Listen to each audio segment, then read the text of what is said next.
If you're somebody who's been taught your whole life to play it safe, follow the rules, and never make too much noise, then this video is for you.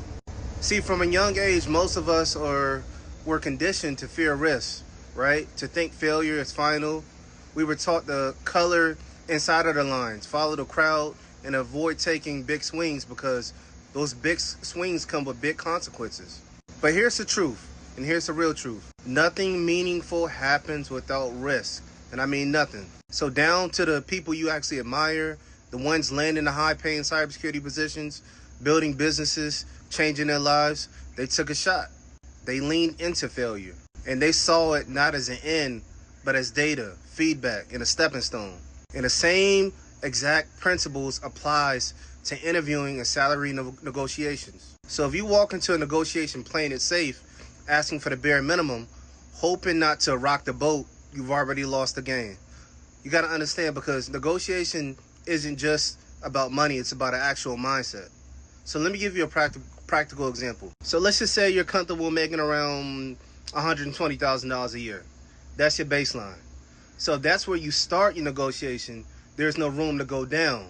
But if you were to start at, let's just say, $135,000 a year, now you've anchored the conversation even higher. So even if the employer counters at 125 or 128, you still landed above your original goal. See, that's what taking a calculated risk looks like. Now understand this, negotiation isn't about overpowering the side, right? It's not a tug-of-war game. It's about alignment. It's about finding a win-win situation.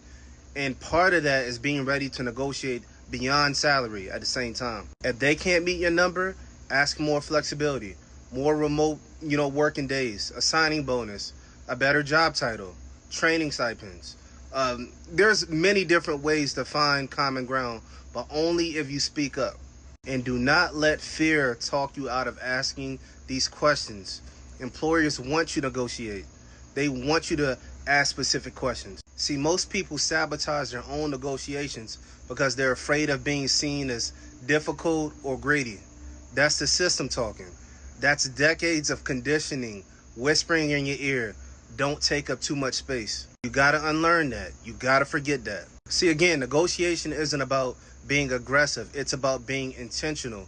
It's about knowing what you bring to the table, the value, like we always talk about on this channel, valuing your worth and being willing to walk away if the fit isn't actually right for you. So risk doesn't always mean recklessness, regardless of what social media shows you, right? It means strategy, courage. It means trusting yourself when it counts the most. So next time you're sitting across from a hiring manager, whether it's in an interview or you guys are having a small talk discussion, remember this, the safest thing you can do might just be taking that risk. Hope this bless you guys. Send this to somebody who may need it, and I'll tap in with you guys later. Peace.